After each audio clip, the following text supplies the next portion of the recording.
네, 베프의 촉 시간입니다. 배상훈 프로파일러와 함께 주요 사건, 피의자의 심리, 심층 분석해봅니다. 어서 오세요. 안녕하세요. 네, 오늘도 이슈가 많은 만큼 빠르게 가보도록 하겠습니다. 먼저 조국 혁신당 소식인데요. 조국 혁신당 내부의 성추행 사건이 논란이 연이 지속되고 있습니다. 강미정 대변인의 목소리 한번 들어보실게요. 당은 피해자들의 절규를 외면했습니다. 윤리위와 인사위는 가해자와 가까운 인물들로 채워져 있었고 8월 15일 전과 후에 당도 입장의 변화가 없었고 조국 전 대표께도 여타 다른 입장은 듣지 못했습니다. 이 침묵도 제가 해석해야 될 메시지라고 생각을 합니다. 네, 강미정 전 대변인이 조국 혁신당 당내 성추행 사건 제대로 조사하지 않고 무마했다. 이런 기자회견을 열었고 탈당을 했죠. 어떻게 보셨습니까? 이제 그 해당 사건은 사실은 몇 달 전에 있었던 일이고요. 네. 그리고 본인의 피해인 사건이 따로 있고요. 네. 그리고 조국 혁신당이 자기의 프로세스를 돌려갖고 한 것도 있고요. 네. 그러니까 이게 막 섞여 있는 겁니다. 그러니까 그리고 이제 지금 이 최강욱 건은 그거를 보는 네. 최강욱의 발언 네. 뭐 이런 것들이 또 문제가 되는 부분들, 그러니까 몇 가지가 막 섞여 있는 상황에서 일단은 첫 번째 그 사건 자체 네. 그리고 사건을 처리하는 조국 혁신당의 프로세스가 뭐 조국 혁신당은 프로세스대로 했다라고 하는데 네. 우리가 이런 거죠. 법대로 했어요. 법대로 했어요. 네.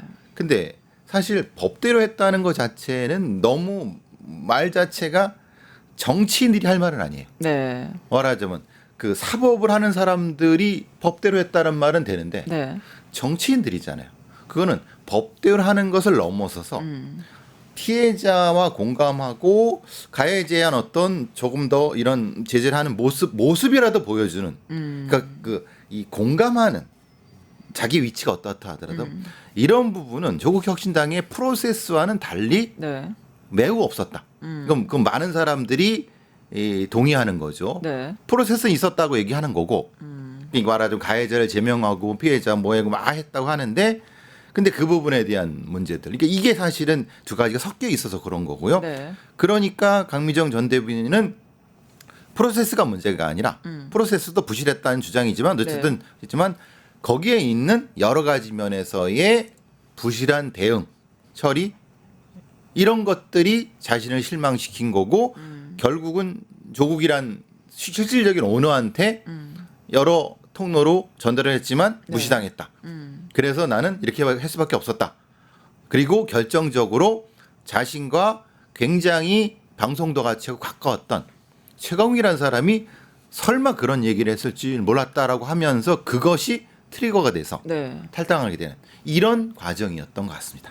네, 전체적인 그림을 그려주셨는데 네. 상세한 내용 같이 보도록 하겠습니다. 강미정 대변인 주장을 살펴보면요.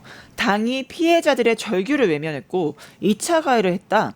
오히려 피해자가 당을 떠나거나 조력자가 불이익을 받았다. 이런 피해가 계속 있었다라고 말하거든요. 이 부분 어떻게 보셨습니까? 그러니까 성범죄가 있었던 건 맞아요. 네. 그게 뭐 성추행 행위로는 좀 토탈해 갖고 성범죄라고 치시죠. 네. 그거 네. 해 갖고 그리고 그거에 대한 괴롭힘 토탈해 갖고 하고 이거 그것을 그 피해자를 도와주려고 했던 사람들에 대한 또 다른 공격들 이 두 가지에 대한 부분인데 그러니까 앞서 말씀드린 것처럼 그 시한 안에 프로세스를 진행한 건 맞는 것 같아요. 네.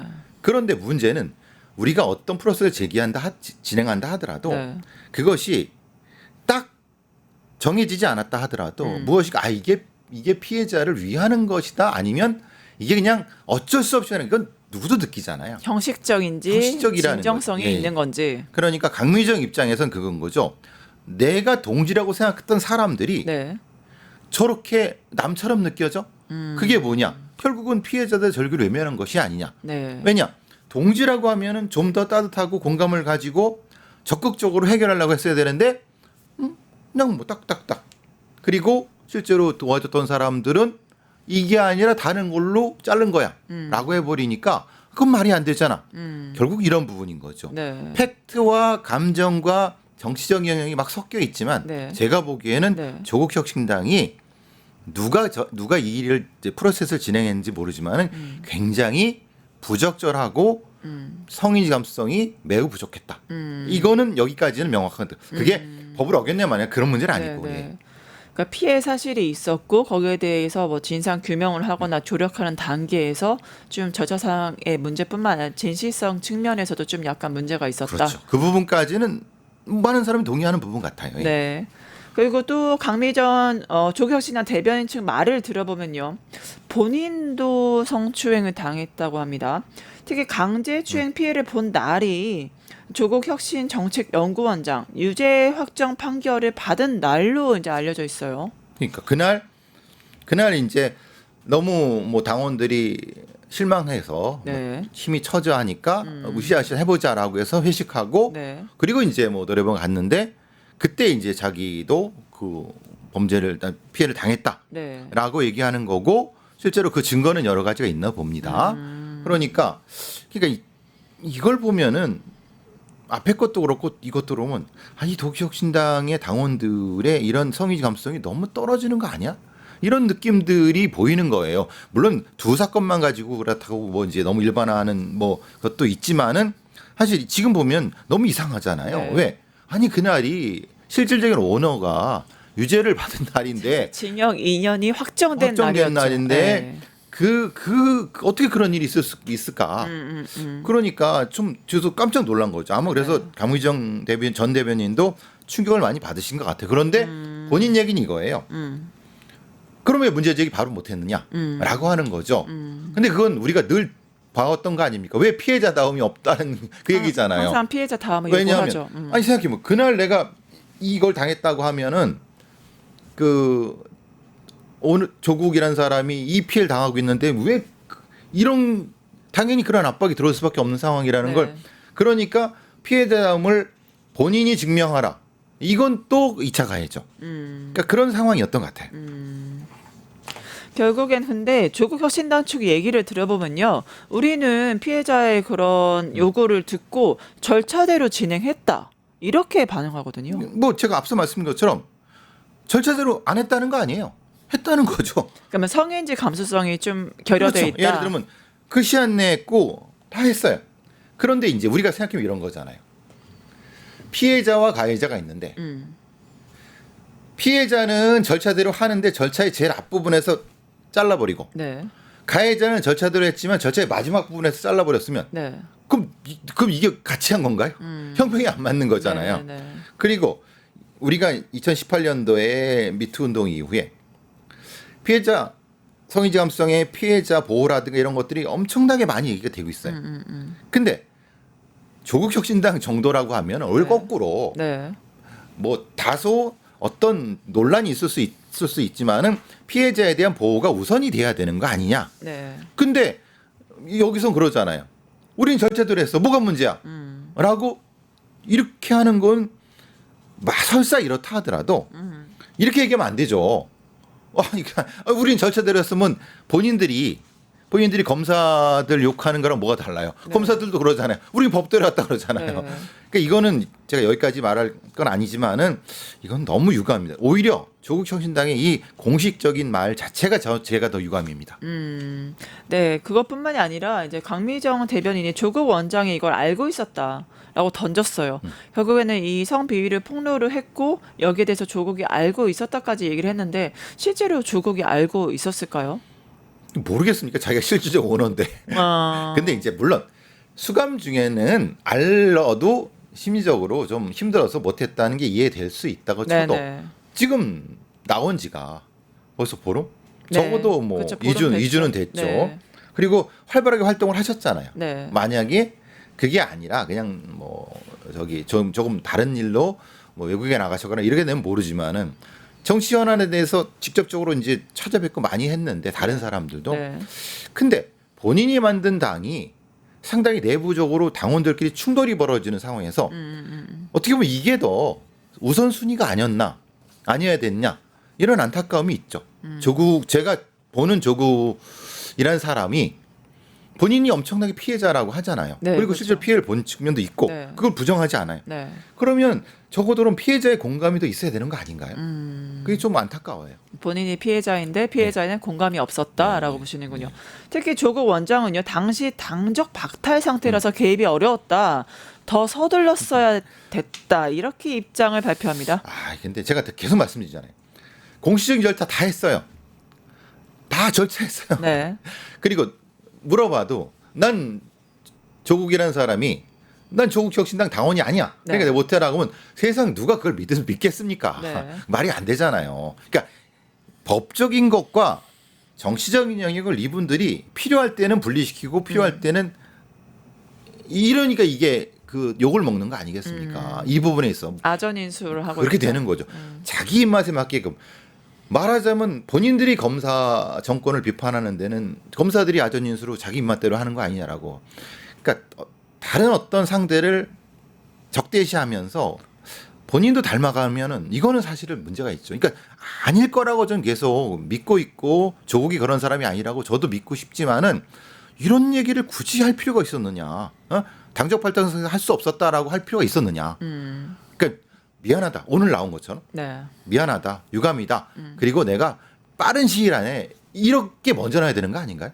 내가 법대로 했는데 난 몰랐다라고 하면 그걸 그런 식의 정치적 감각은 너무 좀 유감스럽습니다. 네, 문제점을 인지를 하고 거기에 대한 대안을 제시하는 게 필요한데 그런 게 공감. 부족했다. 공감. 그렇죠. 공감을 가지고 해야 돼. 아니 자기를 보고 온 당원들 아닌가요? 그렇죠. 이 모든 당원들이 네. 아니 근데 그럼 왜 그렇게 행동을 해요? 난 아니야라고 난 당적이 없으니까 이건 말이 안 되잖아요.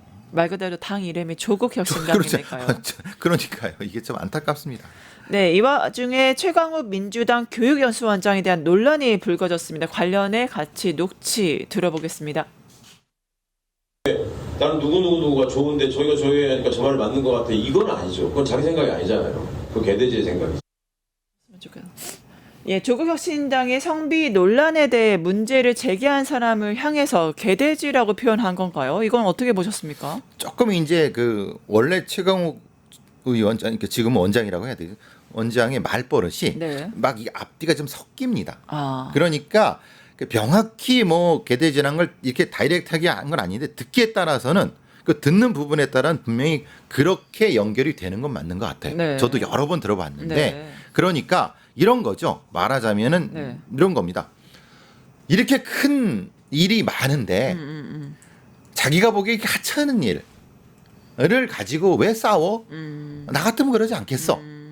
그러니까 소위 말하는 그렇게 하찮은 문제 제기하는 사람들은 저쪽에 개돼지랑 뭐가 달라 이런 식의 얘기를 하니까 인식 자체가 말하자면은 이런 그런 거죠. 강간을 당하고 심각한 성범죄를 당한 거를 제외하고의 이런 다른 성범죄는 뭐 그럼 뭐. 추행 비위 예, 이런 거는 정도가 큰 게 낮다. 아니야. 우리가 지금 이만큼인데 이거는 너무 성의지 감수성이라든가 본인이 또 변호사에다 군검사까지 한 사람이라고 하면 깜짝 놀랄 정도의 어떤 성범죄라든가 성의지 감수성에 대한 이렇게 보면요. 이렇게 생각하면요. 뭐가 되냐면 지금 사회적으로 문제되고 있는 스토킹이나 교제폭력은 아무것도 아닌 거예요.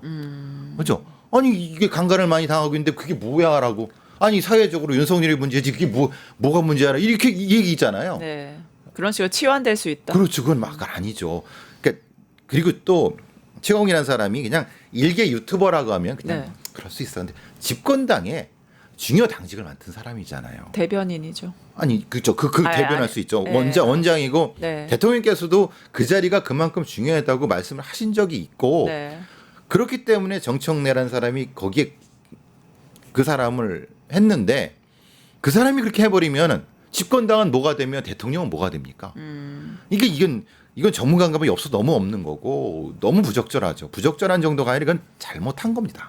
아무래도 교육연수원장은 당의 뭐 방향이나 비전이나 철학이나 소신 이런 거를 교육하는 자리다 보니까 좀 상징성이 있을 수밖에 없다 그렇게 보시면 책임을 져야 되는 자리지 않습니까? 그래서 이 개돼지라고 표현한 점이나 여기에 대한 반론에 대해서 이거를 그러면 2차 가해라고 보시나요?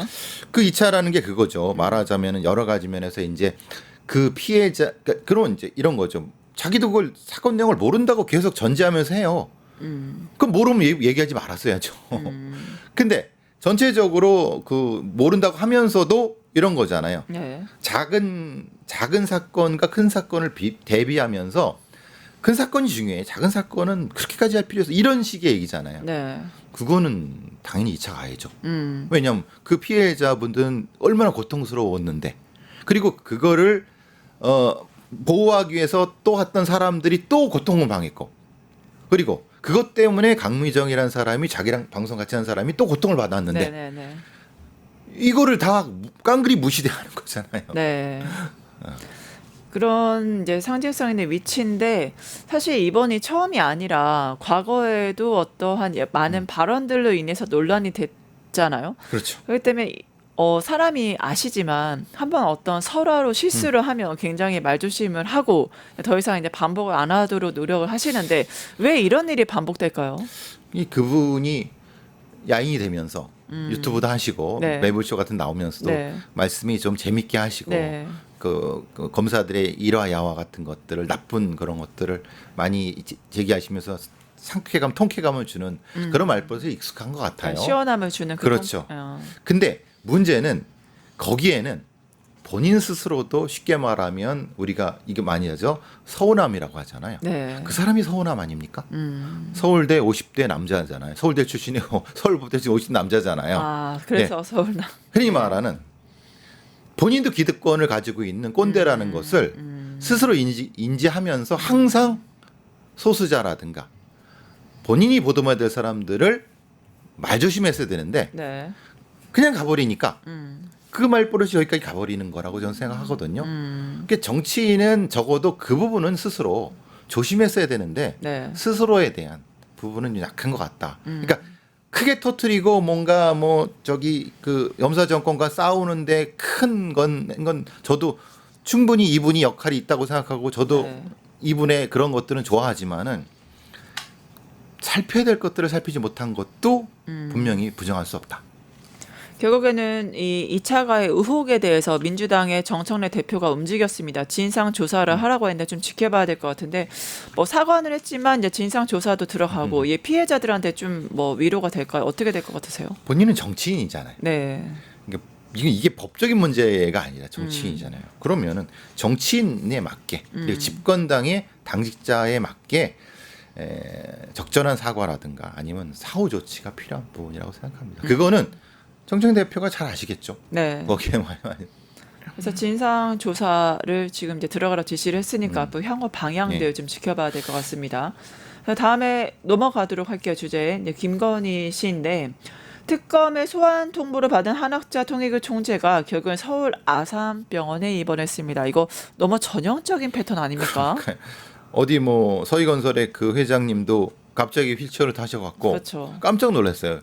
굉장히 건강하신 분이신데 아니 이 양반들이 갑자기 소환장이 무슨 뭐 바이러스에 들어있나 그렇죠. 받으면 갑자기 받으면 아파지나. 갑자기 쓰러지고 막 그런 부분이고 갑자기 심장에 뭐 무리가 온다. 네. 어휴. 저한테 소환장 모시면 저는 시체가 됐겠네요. 네. 저 같은 사람들은. 근데 저는 돈이 많지 않군요. 상관이 없군요. 어쨌든 이 전형적으로 이렇게 되면 뭐가 되면 잘 아시겠지만은 소환된 후에 네. 검사들 조사관 앞에서 똑같이 할 거잖아요. 아파서 기억이 안 난다. 이런 거잖아요. 그 전략이 계속 들어가겠죠. 아 근데 재밌는 게 김건희도 뭐 좀 전략을 같이 짰나 봐요. 본인이 지금 실신 직전이라고 주장을 하면서 외부 병원에서 진료 받아야 된다 이렇게 주장하고요. 이것도 포석인가요? 그건 전화를 못해서 하는 병입니다. 전화를 못해서요? 계속 전화를 하셔갖고. 아 어디에 무슨 전화를? 뭐 자기 본인이 집권하실 때 많은 전화를 하셔갖고 그걸 못 하셔갖고 오는 금단 증상이라고 봅니다. 예. 본인의 집권을 했고 그렇죠. 금단 증상이다. 금단 증상이신 겁니다. 그러니까 뭐 특별히 신경 쓸 필요는 없는데 문제는 이제 그것 때문에 이제 네. 일부 극보수층이나 지지자층이 움직이는 부분인데 사실 별 신경 쓰고 정도와 원칙에 따라서 처벌하면 됩니다. 네, 그렇죠. 그게 핵심이지. 그런 거 하나하나 신경 쓰면 어떻게 합니까? 헌법상 보장된 국민의 평등권, 만인이 법 앞에 평등하다 적용되면 될 텐데 말씀하신 대로 본인이 집권하자 정말 저는 워딩이 너무 정확하다고 봅니다. 김건희 이렇게 말했죠. 통일교로부터 샤넬백 받고 대한민국 정부 차원에서 통일교에 도움 주기 위해 노력하고 있다. 네, 어떻게 본인이 대한민국 정부죠. 내가 짐이 곧 국가다. 그렇죠. 의식사세를 보는 것 같습니다. 그렇죠. 그 늘 말씀하시는 그 나오는 얘기들 있지 않습니까? 네. 기자분들이 지금 털어놓기 시작하는 거는 네. 아침에 대통령실에 관저로 갔더니 네. 그 양반은 메리아스 입고 있고 퍼져 있고 그 저기 딱 말끔하게 차려입은 그 집권자가 네. 그 집권자 김건희. 보고서를 딱 보고 뭐야 그래서 부스럭거려서 깬 그 저기 누워 계셨던 분이 뭐야 네. 그랬더니 더 자 내가 알아서 하고 이따 얘기해 줄게. 이게 일상이었다는 그 얘기들은 지금 나오고 있어요. 네. 도대체 그럼 누가 집권자냐 그런 부분이죠. 그러니까 당연히 이런 생각을 가지신 분이라고 하면은 그런 말씀하셨겠죠. 네. 대한민국 정부 차원에서 내 통일교 알아서 잘 봐줄게 이 얘기는 본인이 당연한 거죠. 뭐 그 양반 입장에서요. 네. 참 정확하게 명확해지는 본인 집권 VIP 제로 너무나 뚜렷해지고 있는데 또 이렇습니다. 김건희가 목걸이가 서희건설 회장한테 받은 것이 맞다. 시인했는데 이거 왜 시인한 거예요? 그건 물건이 나왔고 또 자수서에 썼으니까 네. 이건 뭐 어쩔 수 없는 거죠. 그건 뭐 사실 주변에 있는 변호사분들도 많이 말렸을 겁니다. 그건 인정하셔야 됩니다. 그거 큰일 납니다라고 했는데 문제는 통일교 관련된 부분은 실제로 지금 뭐 한학자 샤넬백은 여전히 모른다 이렇게 말했거든요. 그렇죠. 한학자 총재가 지금 한학자 총재의 포지션도 들어눕는 침대 포지션으로 갔기 때문에 그리고 지금 특검 앞에서 뭐 신자들이 뭐 1인 시위도 하고 뭐 내일 모레면 5천 명이 모인다, 10,000명이 모인다라고 하니까 네. 이거를 종교 문제로 돌리려고 하는 것 같죠. 네. 이건 종교 문제가 아니라 그럼 뭐 어떤 이건 문제입니까? 부패죠. 부패. 국정농단의 부패죠. 뇌물 준 거 아닙니까? 이건 종교 문제가 아니죠. 종교 탄압 무슨 웃기는 소리입니까? 그러니까 그런 쪽으로 가려고 하는 거니까 당연히 준 사람이 그런 식으로 가면 받은 사람도 당연히 모르쇠라는 게 이 둘의 전략으로 맞는 거죠. 네, 결국에는 서울 남부구치소에 통보가 한 장 날아왔습니다. 바로 김건희의 교사 자격을 취소한다는 건데 김건희 어떤 반응 보였을까요? 뭐 별로 신경 쓰지 않았을 겁니다. 아. 지금 내가 감옥에 가야 될 입장인데 감옥인데 내가 교사 할 것도 아닌데 근데 이제 본인이 그 아마 자존심은 많이 상했을 겁니다. 왜냐하면 사실 생각해 보면 심도를 기울여 갖고 사실은 이 석사 박사를 딴 그 과정에서 아시다시피 많은 네트워크를 만들게 된 게 그 학위 과정이잖아요. 네. 거기서 이제 말한 많은 사람들을 만나게 되고 네트워크를 형성한 건데 그런 애착은 있을 것 같아요. 그 과정에서 소위 교육대학원이잖아요. 교육대학원에서 졸업하면은 네. 석사에서 교원 자격이 되니까 근데 하여튼 이분이 교사라는 게 전 충격입니다. 그렇죠. 이분이 그 강단에 섰을 때 아이들한테 어떠한 영향을 주게 될까요? 김건희가 만약에 교사다 강단에 섰다 그러면 어떠한 영향을 줄까요? 양극단이겠죠. 어떻게요? 저렇게도 성공할 수 있구나랑 저런 방식으로 해도 성공할 수 있다는 것과 본인 김건희의 성공 롤모델로서 이렇게 보일 수 그렇죠. 있다. 저런 방식으로도 가능하구나. 그렇죠. 꾸준히 말하는 인생이 큰 바위 얼굴이 아닙니까? 저런 분일 수 있고 대부분은 사실은 부적절한 것 같고. 네, 근데 하여튼 이런 얘기를 해야 되니 모르겠습니다. 아니 왜냐하면 심리학적으로 이런 캐릭터가 교사가 됐을 때 도대체 어떻게 티칭을 할지 되게 궁금해지긴 그러니까요. 했어요. 네. 저도 이런 경우는 보통은 거의 굳이 이런 사람들은 그런 교사 자격증을 가지려고 하지도 않고 그렇잖아요. 근데 이제 이거는 부수적으로 나온 거잖아요. 네. 그러니까 그런 것 같아요. 네, 알겠습니다. 또 이제 고민정 민주당 의원이 청와대 대변인 시절 얘기를 해요. 그때 이슈가 됐던 게 기억하실 거예요. 윤석열이 검찰총장 임명했을 때 김건희가 넥타이 이렇게 매못에 잡아주는 모습, 내조 잘한다, 너무 조용해, 그리고 멋있어. 그 옆에 조국이 있었고 네, 그 그렇죠. 장면이죠. 그 씬이 너무 딱 유명하잖아요. 유명했죠. 그러니까 근데 내조 잘하는 척게 멋있는 역시 준비된 홍모양처럼 검찰총장, 이런 느낌. 그런 이미지가 있었는데 알고 보니까 말도 되게 많았다. 카메라 빠지니까 다 모여봐. 막 구라 풀고 막 그러다가 카메라 들어오면 왜 그래? 이런 거잖아요. 거의 배우 수준 아닌가 이 정도면? 그러니까 그분은 그게 몸에 체득되신 분 같아요. 아, 그러니까 겉으로 보기에는 난 아무런 사람도 아닌 사람이라고 하지만 실제로 계속 붙잡고 전화 붙잡고 구명노비하고 뭐하고 계속 말하고 목소리 톤이 달라지잖아요. 우리가 이명수 기자하고 통화하는 거 네. 보고 샤넬백 받을 때 보고 보시면 네. 마치 이게 딱 이거잖아요. 이런 이게 뭔지 잘했는지 아세요? 뭐예요? 이렇게 하면 와서 악수하라는 거잖아요. 이렇게 악수해야죠. 아, 이렇게. 예. 그런 자세를 가지시는 분인데 그 자리가 얼마나 불편했겠습니까? 그러니까 탁 끝나자마자 턴은 역시 그거 본질은 못 속이는 거죠. 네. 근데 사실 그래서 제가 보기에는 왜 이 양반이 계속 카메라에 나타나지 않는 이유도 있는 것 같아요. 네, 어떤 이유죠? 그게 오래되면 입이 근질근질해서 못 참는 거예요. 네. 그게 하면은 계속 무엇인가가 털게 되면 자, 약점이 잡히죠. 네, 그렇죠. 그러니까 말이 많아지면. 실제로 지금 공식적으로 그 카메라에 잡힌 게 거기랑 대선 전에 사과 네. 성명 발표한 거랑 개사과 네. 관련해서. 그렇죠. 그리고 여기에 허위 의혹. 예, 그리고 특검 할 때 세 번밖에 없어요. 네, 포토존에 서서 아무것도 아닌 사람. 그건 딱 세 번밖에 없어요. 그 이유가 있는 것 같아요. 그러니까 이 부분이죠. 그러니까 이런 자리에서는 굉장히 이런 걸 많이 하시는 심지어로 지배자의 위치에 있는 어법을 사용하시는 것 같아요. 지배자의 위치에 있는 어법을 사용하시는 김건희인데 옥중 입장문에 매일이 괴로울 따름이다. 이거는 저희가 어떻게 심리 상태를? 근데 저는 그거는 본인이 썼다기보다는 아마 그래서 되게 이상하잖아요. 무슨 뭐 달에 묻고 뭐 네, 그러니까 달이 나와요. 달이 나오고 무슨 막. 상징성이 있는 건가요? 그러니까요. 근데 이제 보통 달이라고 하는 상징은 굉장히 의미가 있죠. 네, 어떤 상징이죠? 일종의 진실 뭐 이런 것들. 그러니까 뭐 어둠의 진실 이런 거잖아요. 어떤 분은 뭐 임금을 상징한다 이런 말도 하세요. 근데 저기 원래 그 조선왕의 그 네. 뒤에는 1월 그림이 있잖아요. 네, 1월도 있죠. 네. 해와 달, 네, 네, 다 있죠. 이게 그게 그래서 그걸 얘기를 하는데 그래서 달만 쓸 때는 임금의 상징은 아닙니다. 1월을 같이 썼을 때가 뭐냐 그 임금의 상징이니까. 상징인데. 그러니까 이제 거꾸로 생각하면 이런 거죠. 낮의 임금은 남편이고 밤의 임금은 자기라는 의미로서 그렇게 달을 썼을 수도 있다는 거예요. 아, 그런 의미도 있네요. 당연하죠. 아니 실제로 밤의 대통령 아니었습니까 본인이?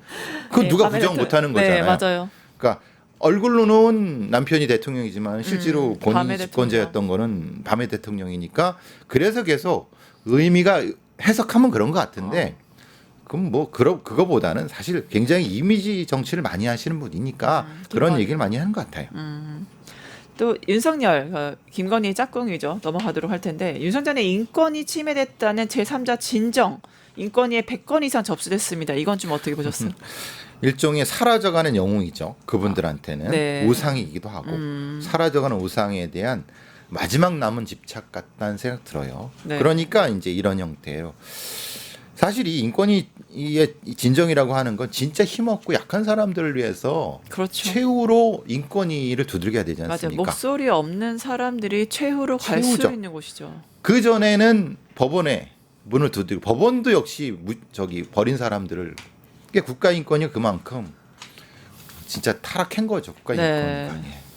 그러니까 정말 목소리가 없는 사람들의 인권을 다시 재검토해야 되는 중요한 기관에 윤석열이라는 사람의 인권이 침해됐다. 이건 굉장히 국민적 분노를 이야기하는 것 같습니다. 아마 21세기 세계 인권사의 기록적일 겁니다. 네. 집권자 그것도 그 반란을 일으키려고 했던 집권자 친위 쿠데타 집권자를 위한 인권 진정을 이건 진짜 세계적으로 망신스러운 거죠. 네, 여러 가지 국격이 훼손되는 뭐 속옷 저항도 그렇지만 모습을 보이는데 또 옥중 메시지 냈습니다. 군 탄압을 멈춰라. 아니 군 탄압을 했던 사람이 누군데 이런 말 하는지 잘 모르겠어요. 그 군을 사지로 몰았지 않습니까? 네. 그 군을 국민들과 싸우라고. 네. 총을 주고 했던 사람이 이제는 그거에 대해서 이제 본인이 다 책임진다. 아니 뭔 책임은 본인 책임 당연히 본인이 지는 거고. 그렇죠. 지금까지는 그러지 않았나 봐요. 그렇죠. 책임지실 생각이 없었나 봐요. 그렇죠. 근데 실제로 뭐 그 참 군인들 이 내란을 막기 위해서 노력했던 많은 어떤 중간급의 군인들은 실제로 민주주의와 시민 정신을 통해서 그걸 저항을 했어요. 그러면서 다치고 어떤 고통받은 사람들한테 네. 정중히 사과를 해야죠. 이 그렇죠. 사람은. 네. 자기를 추종했던 군인들은 그걸로 처벌받으면 되는 거고. 네. 그러니까 좀 유체 이탈 화법이 너무 심하신 것 같아요. 또 CCTV 굉장히 논란이 됐죠. 더불어민주당 의원들이 열람을 했더니 굉장히 경악할 만한 음성 메시지도 있었잖아요. 거기에 뭐 내가 검사 27년 했다, 너 내가 누군지 검사도 했다 이러면서 굉장히 내 몸에 손대지 마. 뭐 반말로 일관하면서 무시한 그러니까요. 태도. 지금도 대통령으로 생각하는 겁니까? 그렇죠. 옛날에 그 깡패들이 그런 얘기를 많이 합니다. 아, 깡패들. 잡으러 가려면 내 몸 손대지 마. 내가 말이야. 여기서 이런 거죠. 이게 참 그걸 우리가 봐야 됩니까? 리더와 오야붕의 차이가 뭐예요? 그러니까 이제 껍데기밖에 없는 게 흔히 말하는 이런 형태의 껍데기들이고 진정한 리더는 자기를 참을 줄 알고 자기를 인내하고 자기가 자기를 희생한 사람들 그리고 국민을 위해서 말을 아끼고. 그렇죠. 이분은 몸을 아끼는 건가요?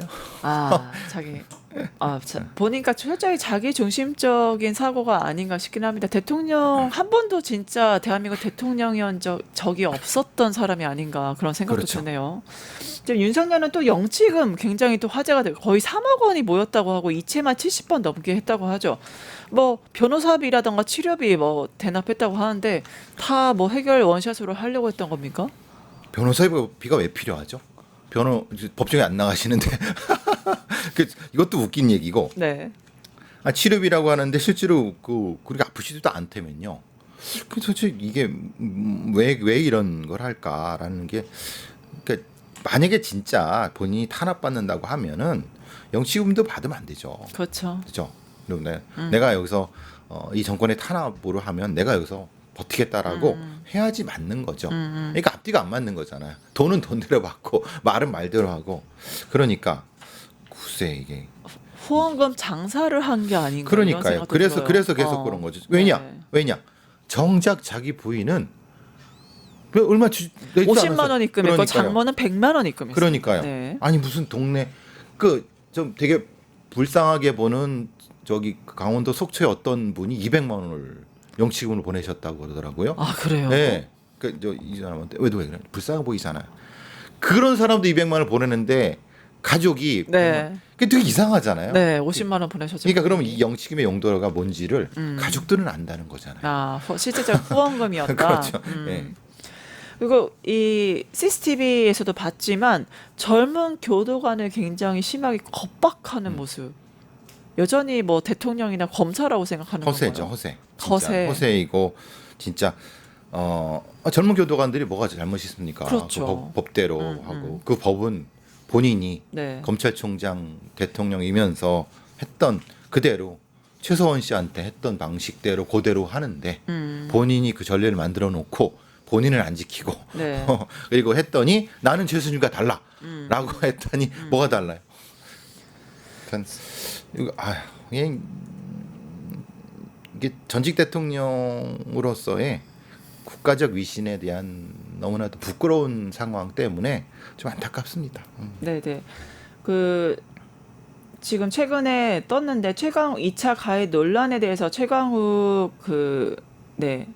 교육연수원장이 이제 사과문을 게시했어요. 그래서 제 언행에 대해서 다시 한번 좀 신중히 성찰하겠다라고 이제 이걸 올렸네요. 그러니까 예. 앞으로, 당연합니다. 예. 예. 당연히 그 해야죠. 네. 당연히 그건 사과를 해야 되는 거 맞고 물론 앞부분은 있습니다. 뭐 맥락이 잘못 해석되었다, 진위가 왜곡됐다, 그건 다 뭐 그냥 할 수 있는 얘기라고 치지만은 굳이 그렇게까지 붙일 필요가 있었느냐? 간백하고 간단하게 미안하다, 언쟁에 신중하겠다라고만 하면은 사람들이 다 알아듣는 거를 굳이 앞에 사족을 붙여서 또 논란을 일으킬 필요는 없었다는 생각도 합니다. 예. 이게 작년에 터진 사건인데 왜 가해자는 어디 가고 왜 다른 사람들 나타나냐 이런 얘기도 좀 있습니다. 그러니까 이제 가해자는 어차피 뭐 제명을 했고, 네.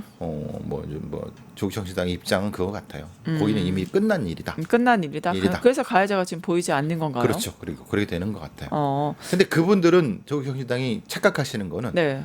이 일에 대해서 많은 사람들이 분노하는 것은 네.